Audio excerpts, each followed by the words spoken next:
How do you get rich when you have nothing? Here are 10 rules of money that have made me a shitload of money and hopefully will make you a shitload of money too. Starting with number 1, you don't have to be smart to get rich. I used to believe that you had to be smart and you had to be like from an Ivy League school or of some like crazy background in order to get rich.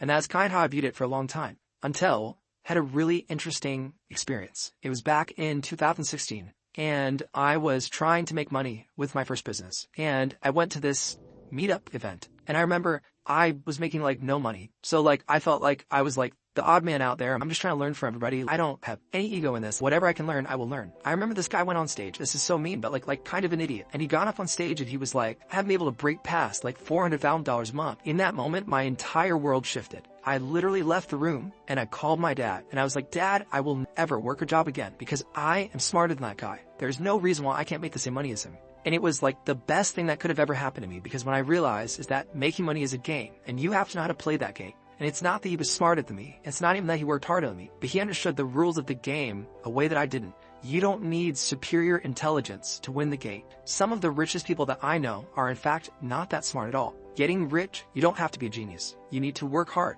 be patient, and you need to have common sense. Probably the 3 most important things that you could do when it comes to making money. But when I first started making money, I couldn't even use proper grammar. And that's really what led me to realize being rich is not about having a high IQ. It's about making smart choices and sticking with them long enough to watch them pan out. You gotta be a little dumb. You don't realize about smart people is that super smart people usually miss out on opportunities because they see too much of the risks. When you're really smart, you only see all the risks that could occur. And so you actually pass up a lot of opportunities. Not being intelligent is actually to your advantage when it comes to making money because you'll take opportunities that others won't. And so it's not about how smart you are, it's about how smart you work. So the question is, are you willing to work hard? Can you make sound decisions? Can you wait? If you can do those 3 things, I promise you can make money. The next rule of money is that saving money will not make you money, but it will give you the security to take risks. When I first started making money with my company, Gym Launch, I was excited that I was making money, but it was overshadowed by the fact that I had debt and I had no savings. And so for me, the first thing I did when I made money is I paid off all my debt. The second thing I did, I put together what I call is like a oh shit fund, which is like if everything goes to shit, I know that I have enough money to pay my bills, pay for my living, pay my expenses, and start from scratch if needed. The moment that I took my money that I had made for my business and I put it into that fund, it was like it unlocked a new layer of creativity for me. Because then I said, okay, now everything that comes in I can use to build. Because I know that I don't need to worry about my bills. I can take care of the business now. And so what I did with that money, I took $4 million and I put it in starting another company. And then I took the other money that was coming in and I put $3 million into starting a software company called Alan, which was a software that we used within the company. I do not think I would have been able to do any of those investments if I had felt like it was either the investment or me paying for my apartment. Saving money, you're not going to save your way into becoming a fucking billionaire. What I look at it as is, will this money give you the security and peace of mind so that you can focus all of your attention onto just making money? And what it did for me, it created a space for me to take risks. And making more money does require you to take risks. Just like you start a business and you have to invest some of money, time, resources. If you want to keep growing a business, you're going to have to keep doing that. And what I recognized is that for me, I had to create that space for myself by making sure that I knew that no matter what happened, I would be taken care of. So it's not about living below your means. It's about creating the means to take risks. So savings won't make you wealthy, but they will give you the security to step out and take opportunities that might. The next rule of making money is that you make no money for a significant period of time, and then you make all of the money at once. The way that you get rich is you put in a fuck ton of work without seeing the results of it. The first 2 years of me building my business, I didn't just not make money, I lost money. And then one day I made a fuck ton of money and people were like, wow, you got so lucky. But it's not that you get lucky, it's called the Dunning-Kruger effect, which is essentially people overestimate their ability to do something. If you didn't overestimate it, you wouldn't start doing it in the first place. You quickly realize that it's hard and you suck at it, but then if you stick with it, knowing that you fucking suck and it is hard, eventually you get better. And then one day you sapped enough skills that you see the benefits were the reward for all the work you put in. This is what every person goes through when they are trying something new to make money, to build a business, whatever it might be. So, for example, when I started my first business, I was like, this is going to be easy. I know what I'm doing, all this stuff. And then you realize, oh my God, I actually suck. But I didn't stop. I can't lose if I don't stop, but I know I will lose if I stop. And then one day, 2 years in, when I'm thinking nothing can get worse and we're definitely going to go to bankruptcy, it all clicks. We went from 0 to $7 million in 6 months, and from 0 to $27 million in 2.5 years. And that is called the Dunning-Kruger effect, because during that period of time when I felt terrible, that is when I accumulated all the skills to make money that nobody and nothing can ever take from me. And if you are trying to make money, I want you to know that you can't skip that. You cannot skip the hard shit that it takes to get to the other side. Learning never goes to waste. Skills only compound, but you have to stick it out long enough to watch them compound. And that's how you make money. It's not like you have to accumulate one skill to make money. You've got to accumulate 20. This is the nature of exponential growth. You work really hard and get very small results for a period of time. And then everything accelerates and it all happens all at once. Did you know that Howard Schultz didn't make any money from Starbucks for 17 years? He at one point had to borrow money from the guy who made the boxes for the shoes to pay payroll. Nobody wants to talk about the fact that it's actually hard if you want to build something sustainable. The more money you want to make, the more periods of times that you're going to have to go through where you don't see the fruits of your labor. The reason a lot of people don't make a lot of money is because they don't know how to delay gratification. The reason I know that I will make $1 billion is because I know that I can delay gratification. I can build something that will for sure make $1 billion because I know how to wait. A lot of people want to make it now. And the reason that they won't make more money is because they're so fixated on making it sooner. But if you can get through that period of eating shit, you will make more money than everyone else. The next rule is that money always chases the best. When you're good, you chase money. When you're excellent, money chases you. I remember when I was first trying to make money as a personal trainer, I didn't know how to get clients. And I saw people that I was working with, and I just thought that they had unending clients. And I was like, how is it that they have so many clients and I don't?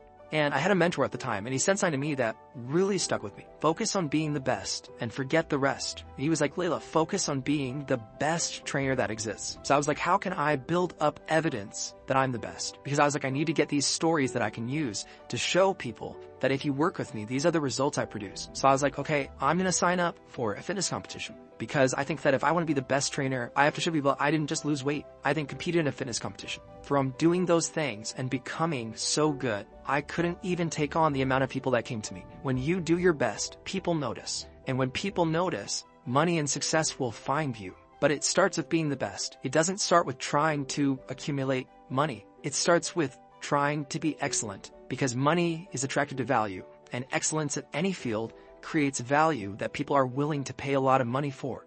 If you are a celebrity personal trainer that has gotten, let's just say, Kim Kardashian into tip-top shape, and you've shown a transformation where she's lost 30 pounds and gotten a six-pack and ripped, versus a personal trainer that works at the YMCA and doesn't have any testimonials from clients, which one provides more value? This one. Which one gets more money? This one. Because they have demonstrated excellence. First, you have to become the best. Then, you have to make people aware that you're the best. And once you do that, money will come to you. Like for me, I make a lot of money because I fucking love business. And so money is a consequence of me liking business.